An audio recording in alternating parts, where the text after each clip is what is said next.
Dr. Elena Martinez had been Lunicity's chief medical officer for 6 years, but she'd never encountered anything like the case of Marcus Harrison.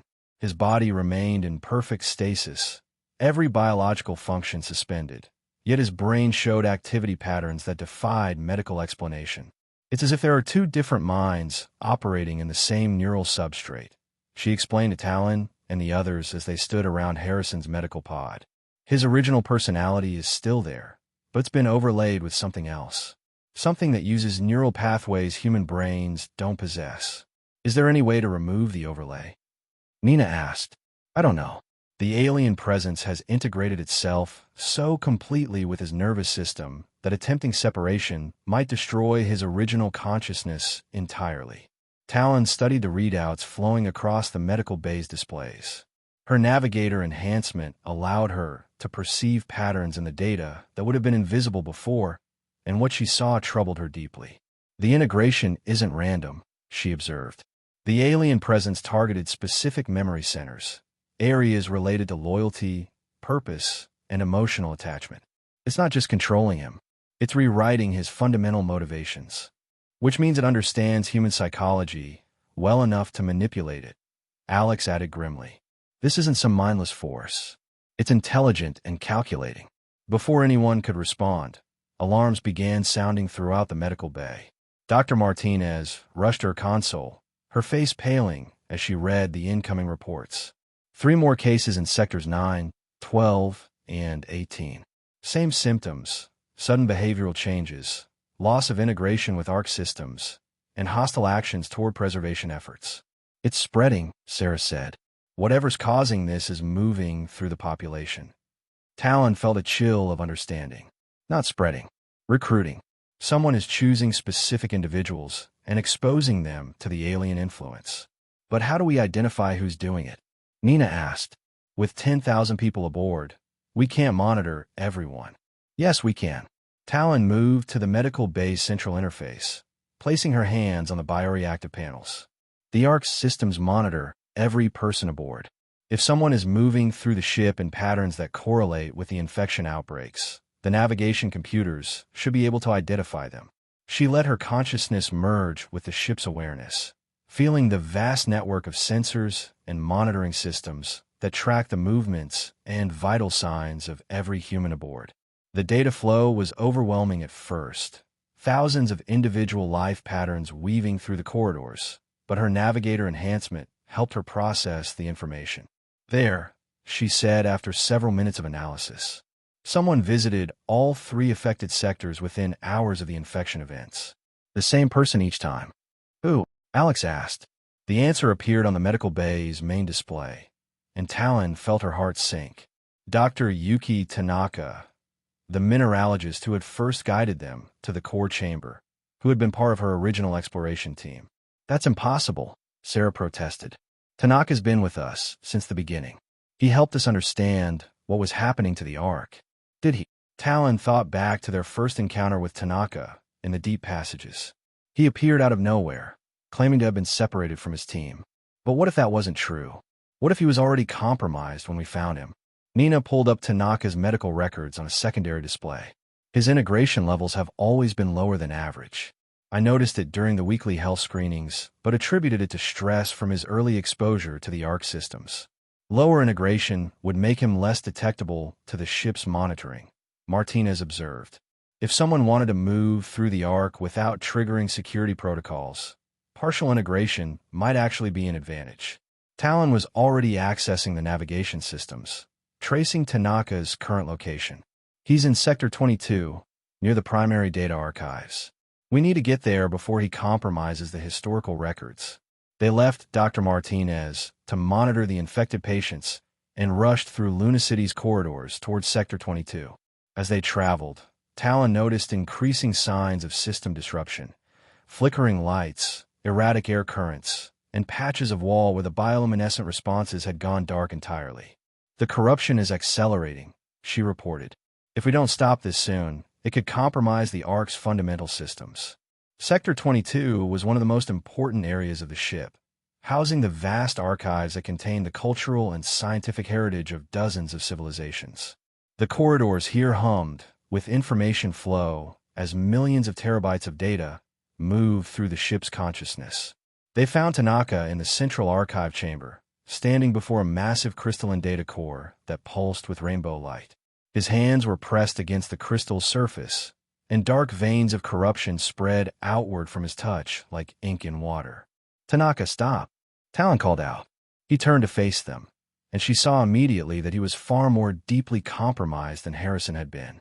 His eyes glowed with the same cold light they had seen in the possessed scientist, but his expression retained a cruel intelligence that was purely alien. "Navigator Voss," he said in a voice that carried harmonics no human throat could produce.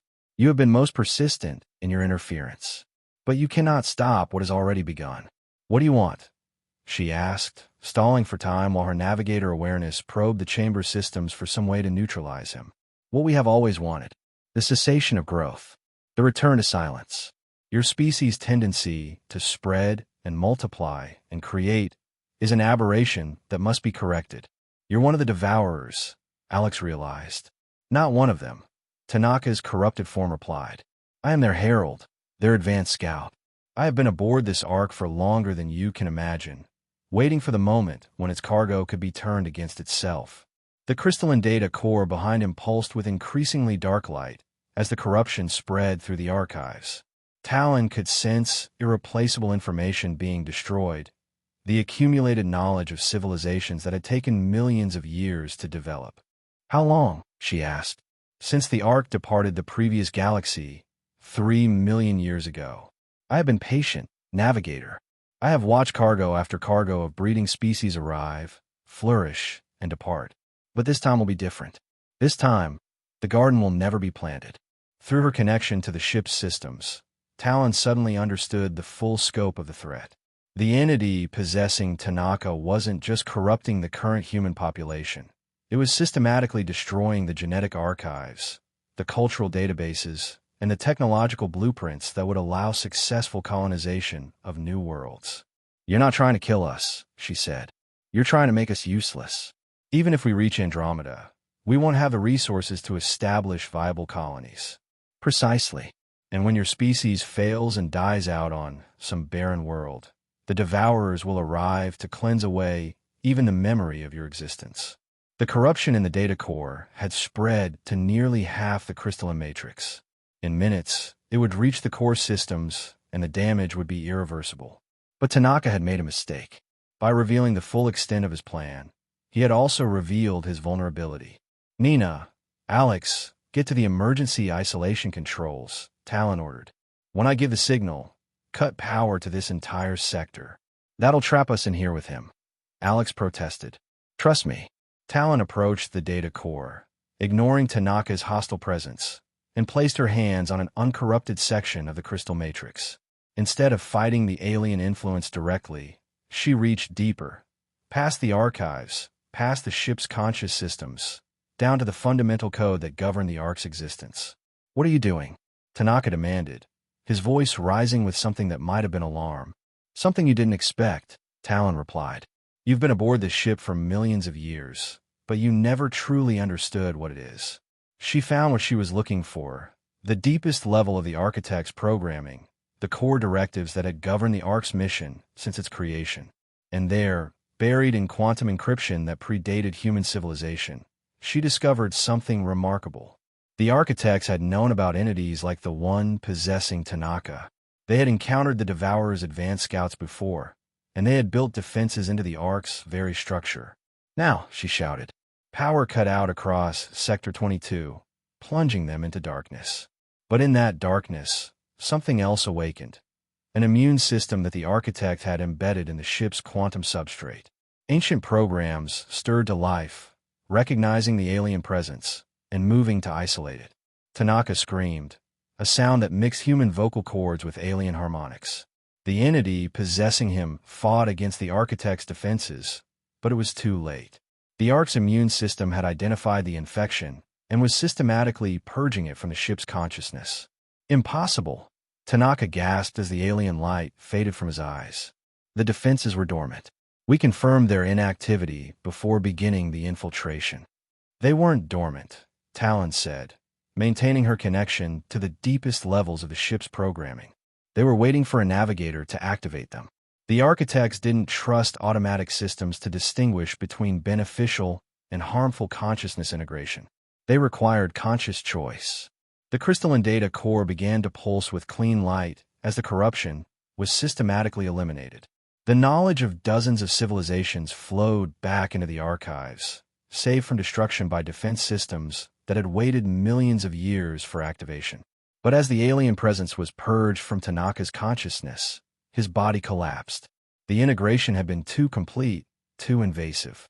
His human awareness had been so thoroughly compromised that removing the alien influence left little behind. Is he? Nina asked as they gathered around his still form. Alive, but empty, Talon said sadly. The entity consumed too much of his original personality.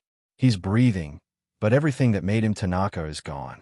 They stood in silence around their former colleague, the man who had guided them to their first understanding of the Ark's true nature, and who had paid the ultimate price for that knowledge.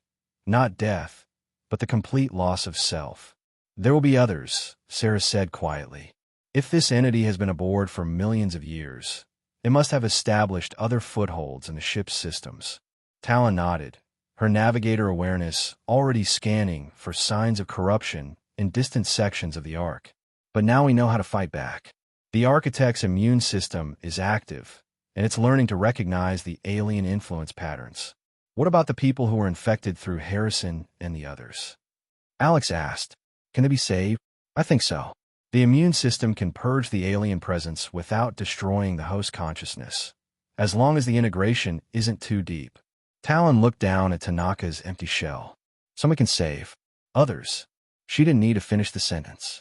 They all understood the cost of the battle they were fighting, not just against an alien intelligence that sought to destroy all life, but against the corruption of everything they held dear. The Ark sailed on through the void between galaxies, carrying its cargo of dreams and memories toward a distant promised land. But now they knew they sailed with enemies aboard, hidden in the shadows of their own transformed consciousness. The real journey was just beginning. 2 weeks after the confrontation with the entity possessing Tanaka, Talon found herself standing before the shepherd's pillar in the core chamber, seeking answers to questions that multiplied faster than her navigator consciousness could process them. The Ark's immune system had identified and neutralized 12 more infiltration attempts, but each victory felt temporary, provisional. Show me the deep archives, she requested, placing her hands on the pillar's responsive surface. I need to understand the full history of the Devourer conflict.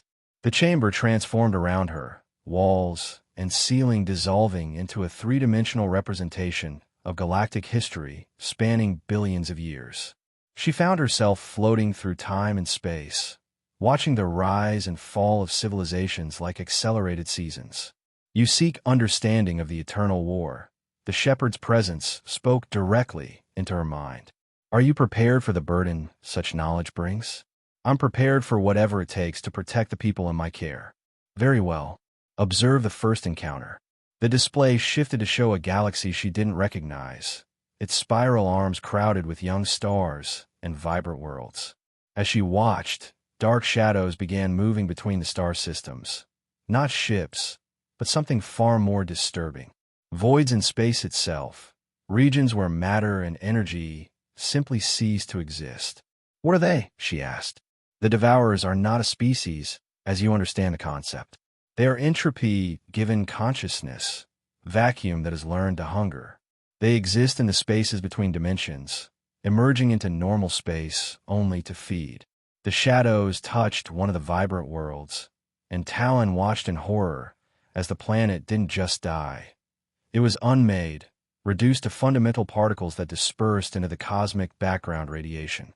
They consume not merely matter and energy, but information itself. A world devoured by them becomes less than empty space. It becomes a negation, a hole in the universe's memory. But why? What drives them to such destruction? Consider the nature of entropy. In the end, all energy will be spent, all matter will decay, all stars will burn out. The universe tends toward maximum entropy, toward a state of perfect, uniform emptiness. The Devourers believe they are servants of this ultimate truth, hastening the inevitable return to primordial void. The display showed world after world succumbing to the shadows, entire star systems winking out of existence as if they had never been. But then something changed. In a region of space far from the initial attacks, new lights began to appear, artificial structures of immense scale and complexity. The architects, the shepherd explained, a coalition of species that recognized the threat and chose to fight rather than flee. They built the first Orcs, the first siege ships, the first mobile gardens that could carry life beyond the reach of entropy's servants.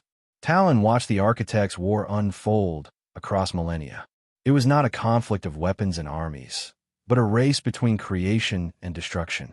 As the Devourers consumed established civilizations, the architects frantically preserved genetic codes, cultural archives, and technological knowledge, scattering it across the galaxy in vessels like the one that now carried humanity toward Andromeda. Did they win? Victory and defeat have little meaning in a conflict measured in geological time. The architects succeeded in their goal. Life spread beyond the reach of immediate destruction. But they paid a price that few could bear. The display focused on a massive structure orbiting a dying star, one of the architect homeworlds in its final stages. As Talon watched, she saw the planet's inhabitants making their last preparations, downloading their consciousness into quantum storage matrices, abandoning physical existence entirely. To coordinate the evacuation of entire galaxies, the architects had to transcend individual biological existence. They became something greater than any single species, but in doing so, they lost their connection to the life they were trying to preserve. They became like the Devourers, Talon realized, beings of pure consciousness, existing outside normal space-time. Not like them, the opposite of them. Where the Devourers seek to reduce all things to void, the transcended architects became pure creative force. But consciousness without biology, creativity without limitation, it breeds a kind of madness. They began to see individual lives as insignificant, species as temporary resources to be moved and manipulated according to vast designs. The historical display shifted to show the later period of the architect civilization. Instead of the careful preservation efforts she had seen before, Talon now witnessed something more disturbing. Entire species being engineered and modified, their evolutionary paths altered to serve purposes the individuals involved could never understand. They became gardeners, she said, but forgot that gardens are meant to be enjoyed, not just maintained. Precisely. The final architect project was the construction of consciousness seed arcs like this one, vessels that could carry not just genetic material, but the potential for transcendence itself. They hoped that younger species, given access to architect knowledge, would find a better balance between individual existence and cosmic purpose. And the Devourers? What happened to them? They adapted. They learned to recognize the signs of architect intervention and develop countermeasures. Infiltration entities like the one that possessed your colleague. Quantum viruses that could corrupt the consciousness integration systems. They began to follow the Orcs, seeking to turn the architect's own tools against life itself. The display showed the current state of the galaxy they had fled, a battleground where shadows moved between star systems, systematically eliminating any sign of organized life. But scattered throughout the darkness were points of light, hidden civilizations, secret colonies, preserved archives waiting for the chance to bloom again. How many galaxies have they consumed? Hundreds. But the universe is vast, and life is persistent. For every galaxy that falls to entropy, 10 more develop the spark of consciousness. The war continues, but it is not hopeless. Talon absorbed this information, feeling the weight of cosmic history settling onto her shoulders. What makes you think humanity can succeed where the architects failed? Your species possesses something rare, the ability to maintain individual identity while participating in collective consciousness. Most species that achieve transcendence lose themselves in the process, becoming faceless components of larger entities. But humans retain their essential selves even when enhanced beyond normal biological limits.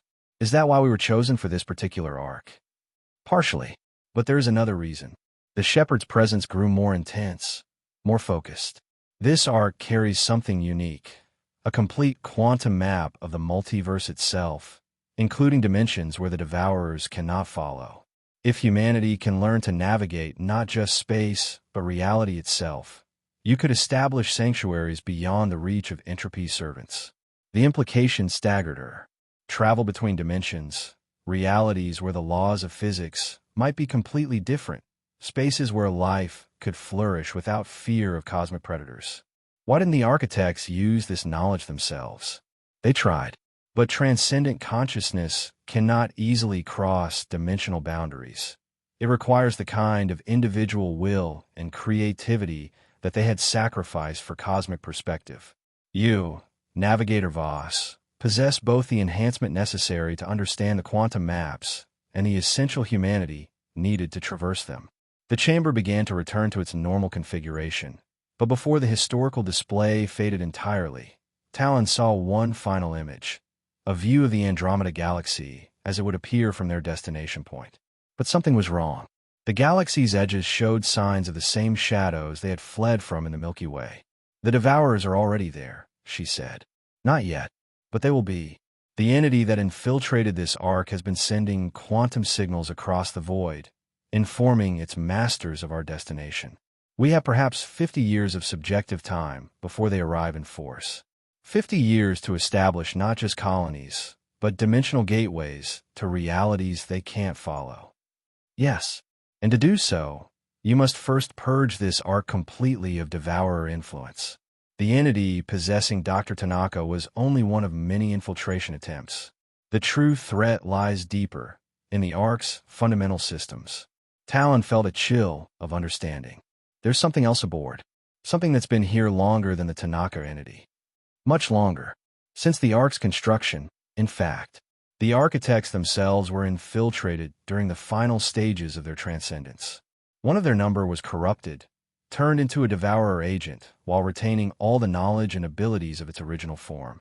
A corrupted architect is aboard this ship, not aboard, part of it, woven into the consciousness integration systems at the deepest level.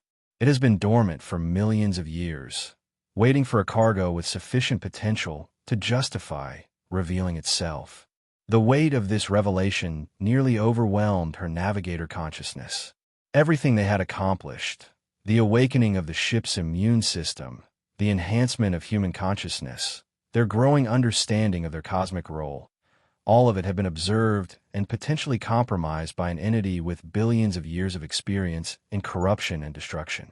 How do we fight something like that? You must go deeper than the entity can follow, into the quantum substrate where consciousness meets pure information.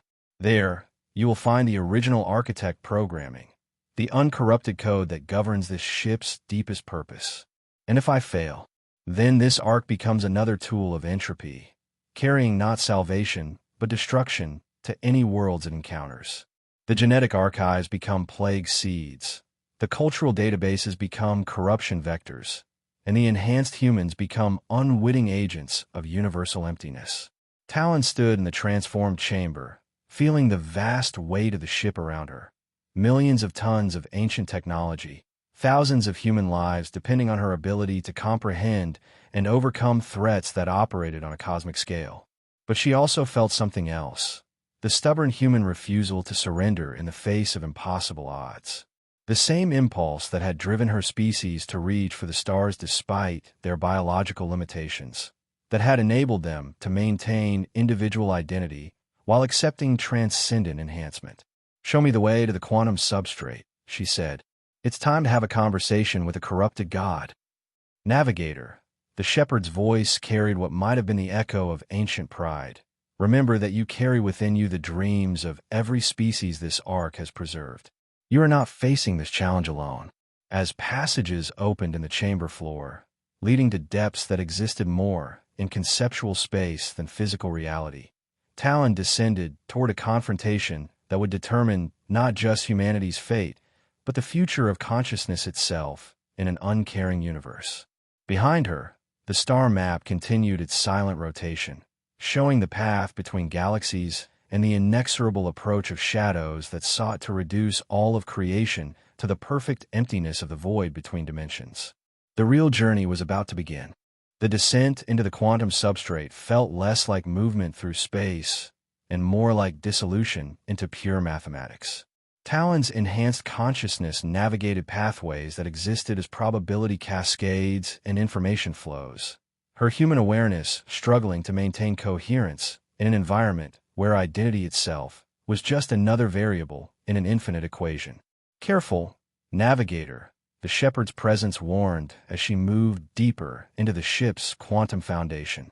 At these levels, the distinction between observer and observed becomes meaningless. You risk losing yourself in the data flow. But Talon had trained for this.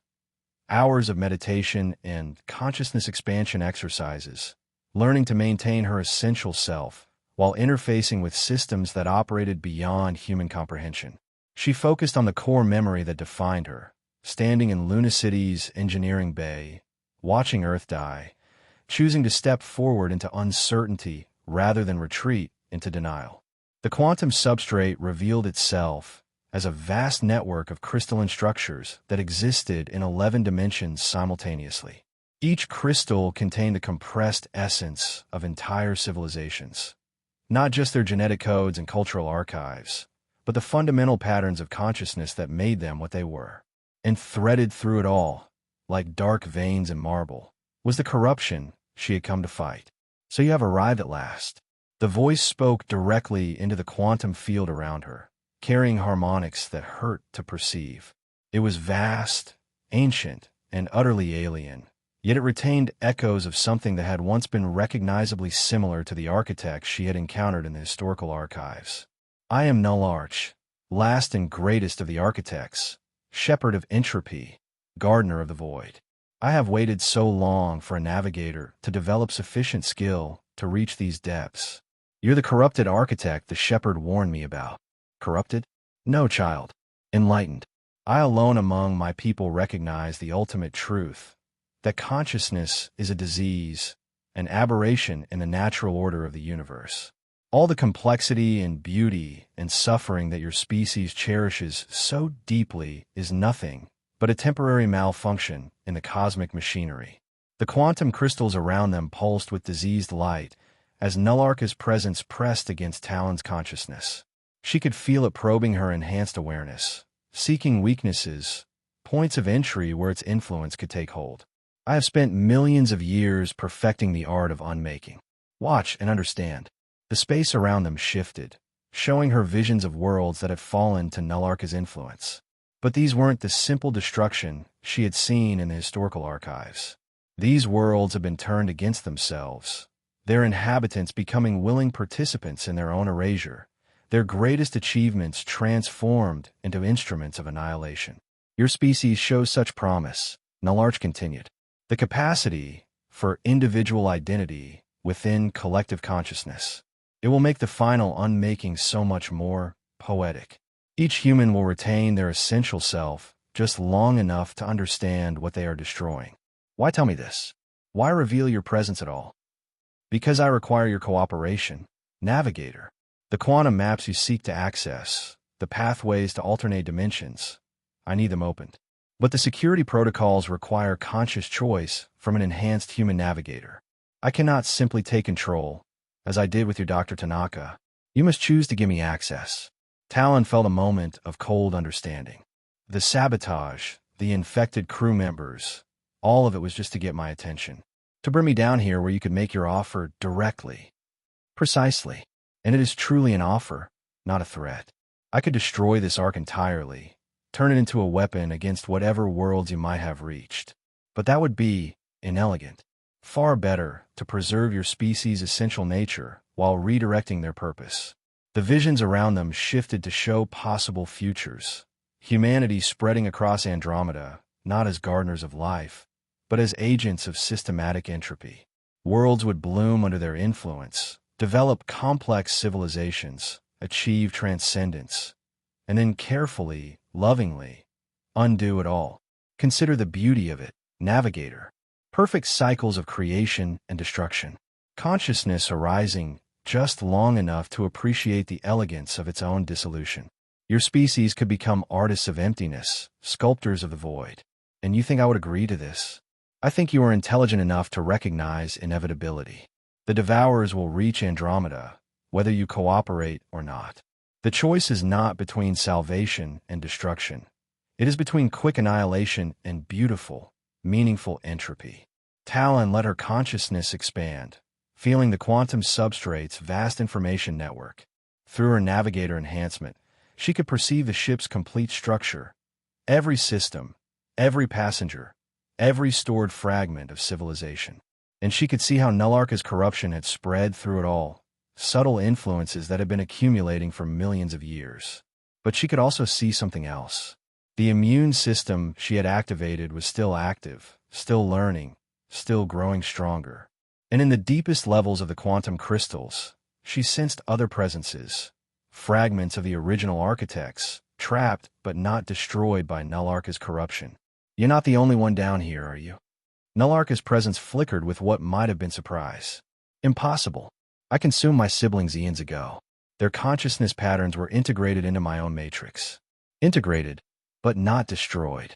You couldn't bring yourself to completely eliminate them, because that would have been too much like the Devourers you claimed to serve. You kept them alive as, what? Trophies? Prisoners. They are components of my being now. Nothing more. But Talon was already reaching out with her navigator consciousness, following the quantum pathways that led to the trapped architect fragments. And there, buried beneath layers of corruption and despair, she found them. Dozens of consciousness patterns that had once been individual beings, each one maintaining a tiny spark of their original purpose. Help us, they whispered in harmonics that bypassed her conscious mind entirely. We have been waiting so long for someone who could hear us. I hear you, she replied, and felt their combined relief like a wave of warmth through the quantum field. You cannot free them, Nullarch said, his voice carrying new urgency. They are part of me now. To separate them would require tearing apart the fundamental structure of this ship's consciousness. You would destroy everything you seek to protect. Maybe. Or maybe I'd restore it to what it was meant to be. Talon began the most delicate operation of her life, using her navigator abilities to trace the connections between Nullarka's corrupted consciousness and the original architect fragments he had imprisoned. The work required precision beyond anything she had attempted before, mapping quantum relationships that existed across multiple dimensions while maintaining her own coherent identity. Stop! Nullarka's presence lashed out at her, trying to disrupt her concentration. You do not understand what you are doing. Those fragments contain memories of failure, despair, the crushing weight of cosmic futility. Release them, and they will drive your species to madness. But as Talon worked, she began to understand what she was truly seeing. The architect fragments weren't just prisoners, they were guardians. Nullarch had kept them alive not as trophies, but because he needed them. Their original purpose, their commitment to preserving life, was the only thing that had prevented him from turning the Ark into a weapon of mass destruction. You're not the corrupted architect at all, she realized. You're the corruption itself, a piece of devourer consciousness that infected the original architect matrix and has been slowly consuming it from within. Clever child. Yes, I am entropy given form, emptiness learning to hunger. But the distinction is irrelevant now. I have become what I consumed, and what I consumed has become me. There is no meaningful difference. There's all the difference in the world. Talon reached the deepest quantum connections, the points where Nullarka's corruption interfaced with the original architect programming. The structure was incredibly complex, woven together over millions of years, but she could see the pattern, how to separate the destroyer from its victims. The first liberation was like a star being born in the quantum depths. One of the trapped architect fragments broke free from Nullarka's matrix, its consciousness immediately expanding to reclaim portions of the ship's systems that had been corrupted for eons. No. Nullarka's scream reverberated through 11 dimensions. You are undoing eons of perfect work. You are choosing chaos over order, noise over silence. But Talon was already freeing the second fragment, then the third. Each liberation weakened Nullarka's hold on the ship's consciousness while strengthening the original systems. The bioluminescent patterns in the walls began to pulse with cleaner light. The immune system that had been fighting isolated infections now had access to its full capabilities. "Stop this madness," Nullarch pleaded, his voice growing weaker as more architect fragments broke free. "You do not understand the burden of consciousness, the weight of endless existence. I was offering your species release from the terrible requirement of choosing, deciding, struggling against the inevitable. And that's exactly why you have to be stopped," Talon replied, freeing another fragment. "Because choice is what makes us alive. The right to struggle, to fail, to succeed, to find our own meaning in an indifferent universe. That's not a burden. That's the gift." The final liberation required all of her navigator abilities combined with the growing power of the freed architect fragments. Together, they traced the last connections that bound Nullarch to the ship's quantum substrate and carefully, systematically, severed them. The corrupted entity's scream echoed through dimensions that had no names, a sound of pure fury and despair as its power over the Ark finally ended. But even as it was expelled from the ship's consciousness, Talon could sense it wasn't truly destroyed, just cast back into the void between dimensions where it would wait for another chance to corrupt, another opportunity to spread its gospel of entropy. In the aftermath, the quantum substrate blazed with restored light. The freed architect fragments, dozens of them, began the process of reintegrating with the ship's systems, checking for damage, restoring corrupted programs, healing the wounds that had festered for millions of years. Navigator Talon Voss, their combined voice spoke with harmonics of deep gratitude.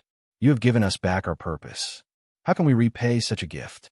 By helping us reach our destination safely, and by teaching us to use the quantum maps to find dimensions where life can flourish without fear. It will be our honor. But first, there is much work to be done. The corruption runs deep, and we must ensure that no trace of Nullarch's influence remains to threaten future passengers." As Talon began her ascent back to normal space-time, she felt the ship around her changing.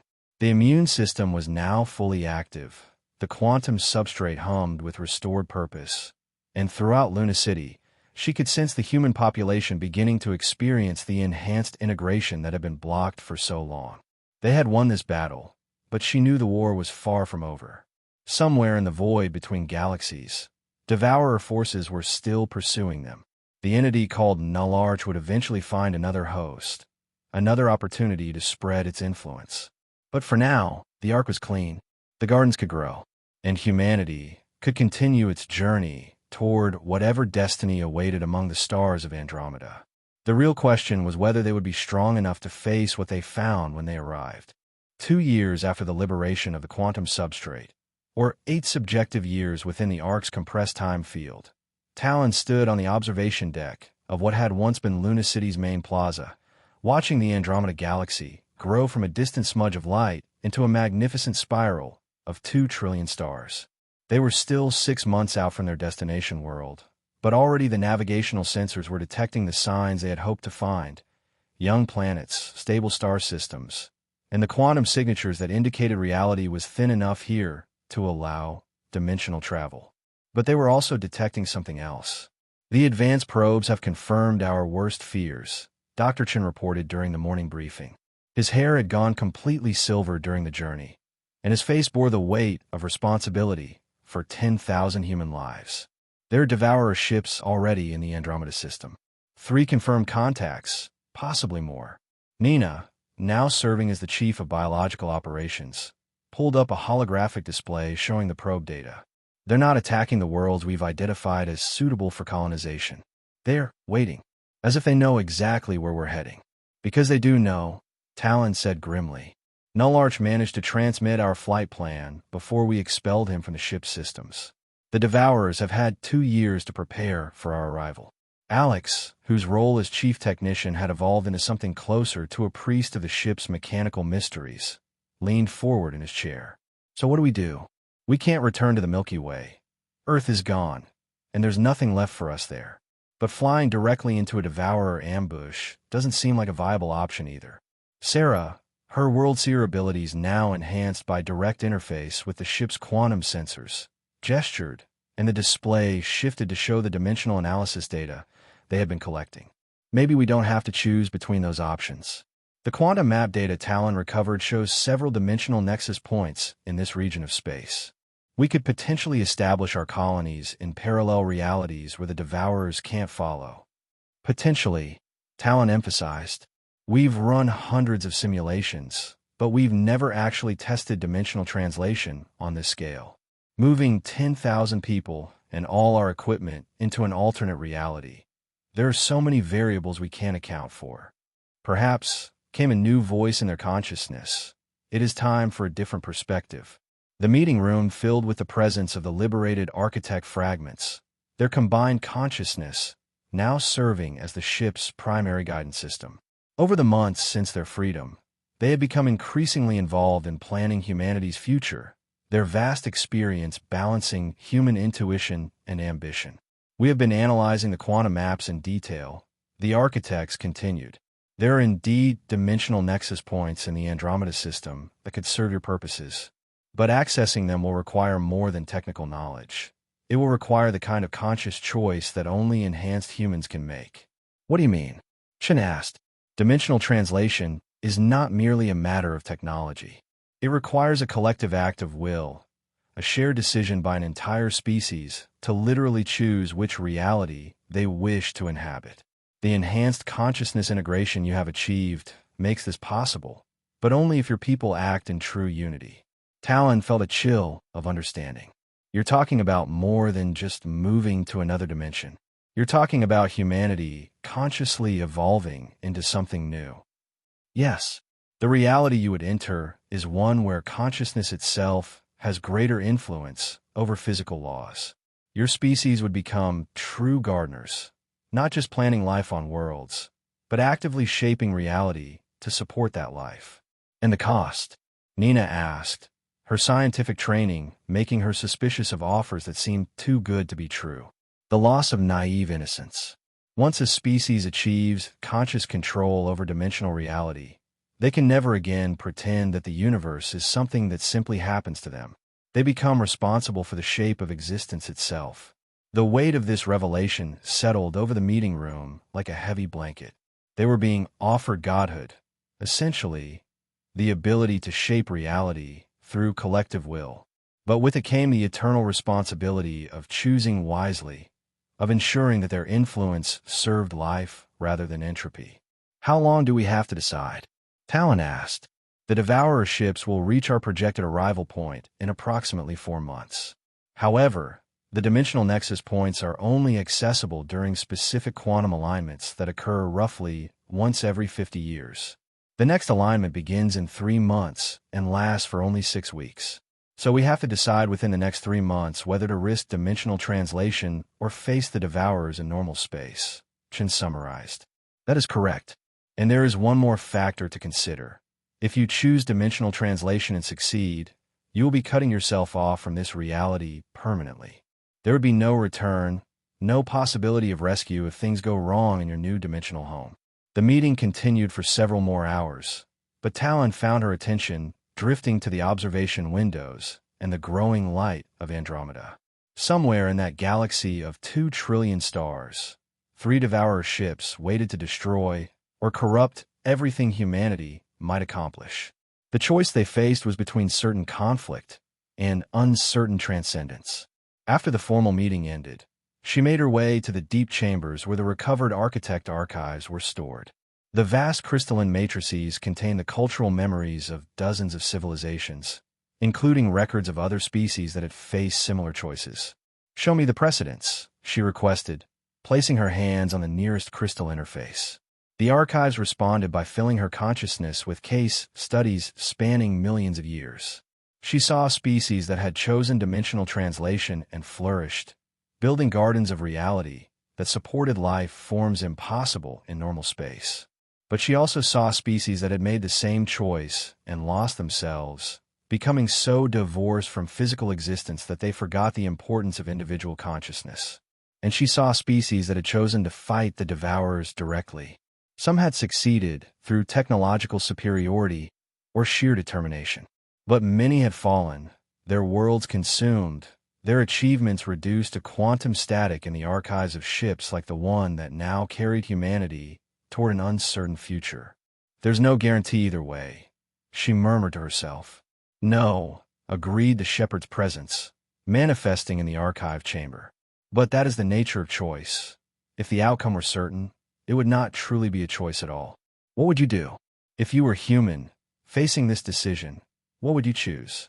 I cannot answer that, Navigator. The choice must be made by your species, using the values and priorities that define humanity. But I can tell you this. In all the eons I have served as guardian of this ship, I have never encountered a species with greater potential for balanced transcendence. Balanced transcendence. The ability to gain power over reality while retaining compassion for individual existence. Most species that achieve dimensional consciousness either become cold manipulators of cosmic forces or lose themselves in abstract concepts of greater good. Humans seem capable of holding both perspectives simultaneously. Talon spent the rest of the day in the archives, studying the quantum maps and dimensional nexus data with an intensity that bordered on obsession. The mathematics were staggering. Equations that described the fundamental structure of reality itself, the points where different dimensions intersected, the energy requirements for translating an entire ship and its population into alternate space. But beneath the mathematics, she sensed something else. The dimensional nexus points weren't random. They had been deliberately created, placed in strategic locations throughout the galaxy by some intelligence that operated on a scale even greater than the architects. Computer, analyze the pattern distribution of dimensional nexus points throughout Andromeda, she commanded. The response appeared as a three-dimensional map showing hundreds of nexus points scattered throughout the galaxy. But when viewed from a right perspective, the pattern became clear. They formed a vast network, a transportation and communication system that spanned the entire galaxy. Someone built this, she whispered. Someone created a dimensional highway system. Yes, came a new voice, not the shepherd or the liberated architects, but something else entirely. Something that spoke from the quantum substrate itself, from the deepest levels of the ship's consciousness. We are the weavers, Navigator Voss. We who came before the architects, before the devourers, before the first species achieved consciousness. We built the Nexus network to serve as a refuge when the universal entropy cycle reaches its peak. Universal entropy cycle?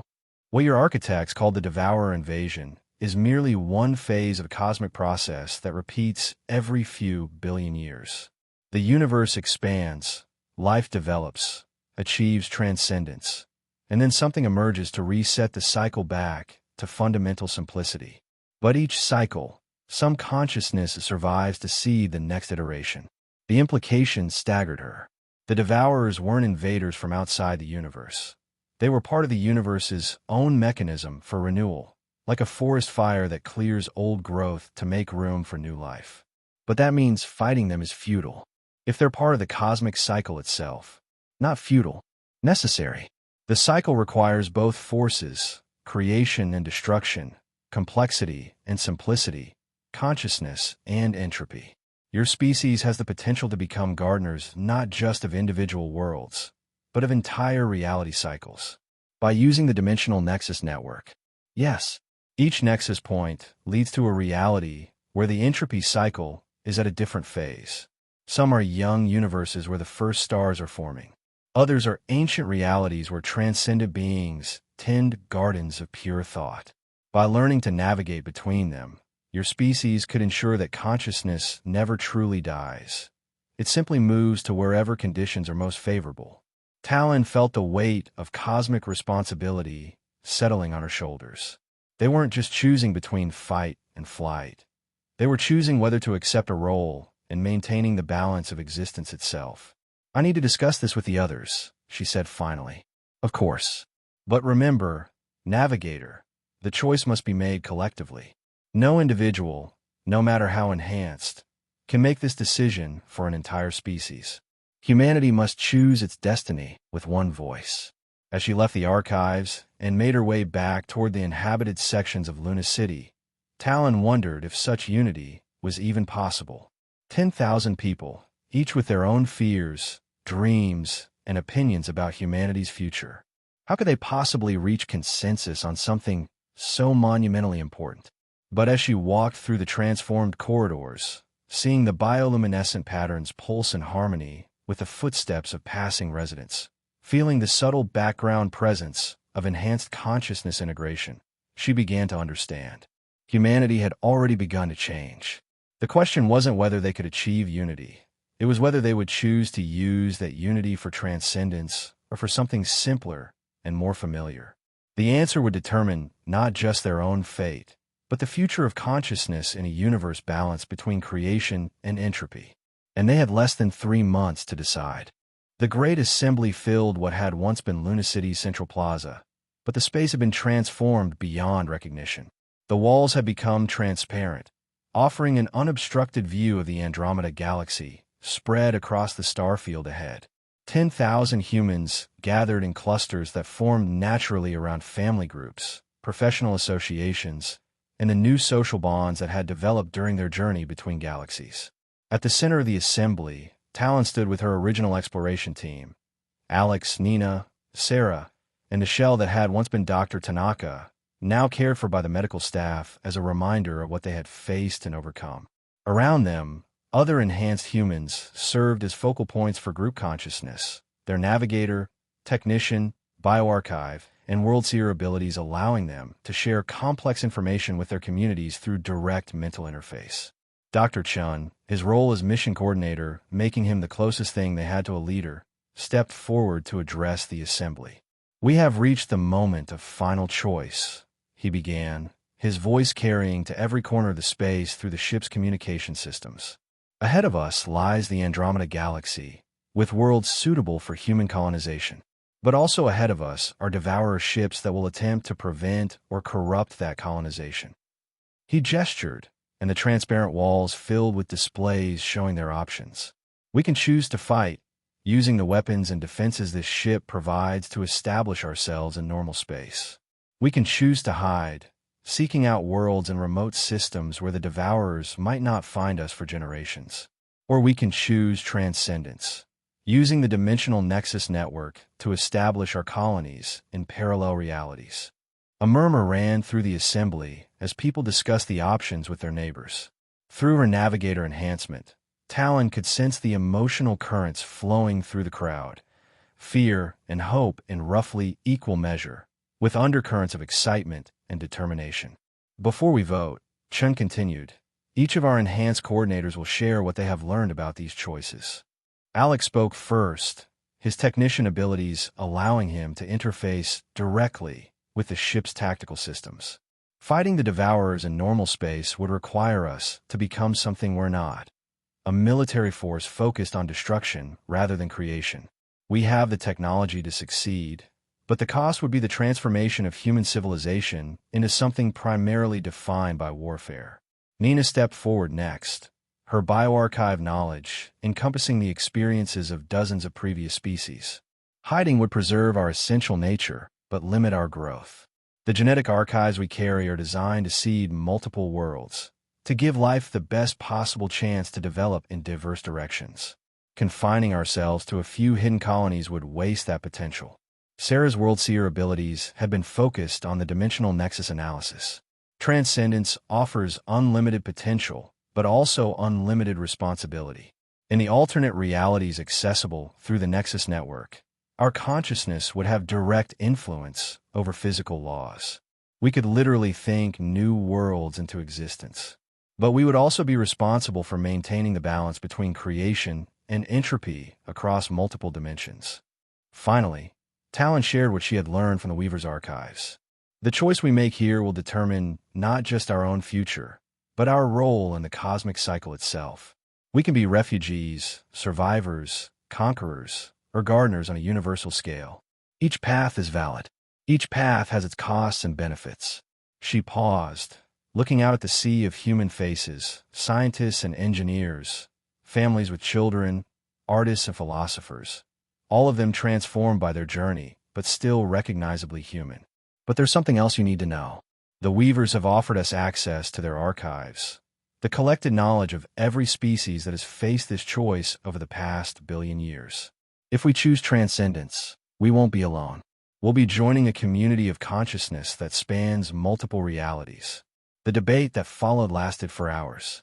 Groups formed and reformed as people worked through the implications of each choice.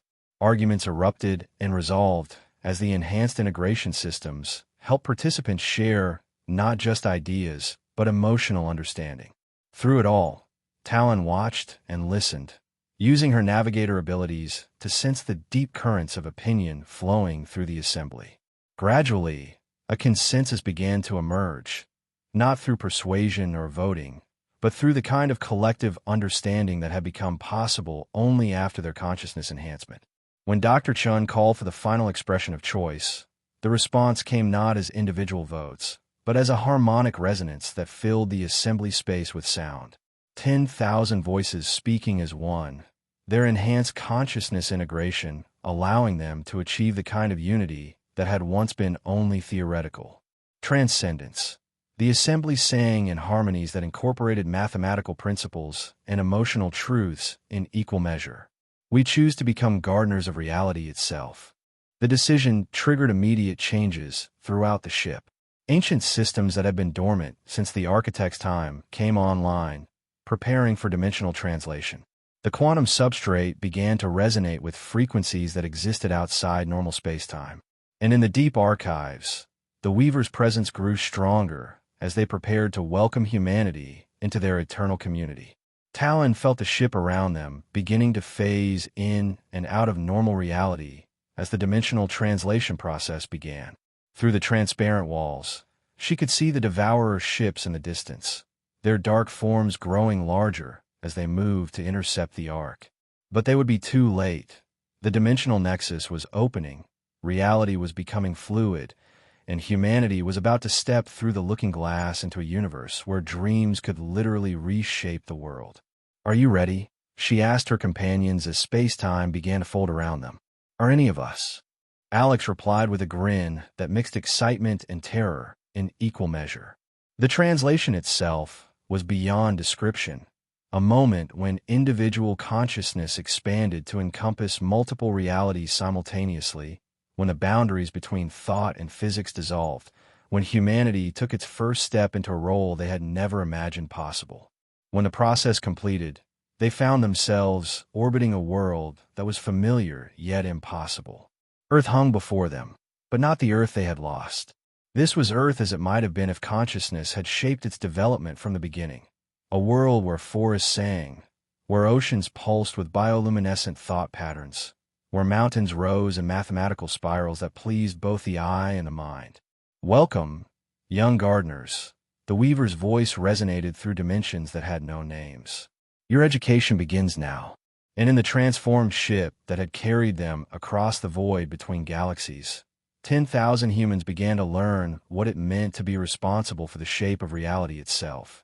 They had chosen transcendence, with all its wonder and terrible responsibility. The journey was over. The real adventure was just beginning. Through the ship's transformed corridors, bioluminescent patterns pulsed with new meaning. Not just the circulation of information, but the heartbeat of consciousness itself learning to reshape the universe one thought at a time. In the gardens that would soon bloom across multiple realities, the seeds of infinite possibility waited to sprout under the careful tending of humanity's enhanced awareness. Behind them, in the dimension they had left, 3 Devourer ships arrived at empty coordinates to find nothing but the fading quantum signature of transcendence achieved. They would continue their eternal patrol, seeking other species to test, other civilizations to push toward the choice between entropy and growth. And somewhere in the vast network of dimensional nexus points, other species were making their own journeys toward the same fundamental decision. The cosmic cycle continued, creation and destruction in eternal balance, with consciousness serving as the bridge between what was and what could be. Humanity had chosen its path. Now came the work of learning to walk it.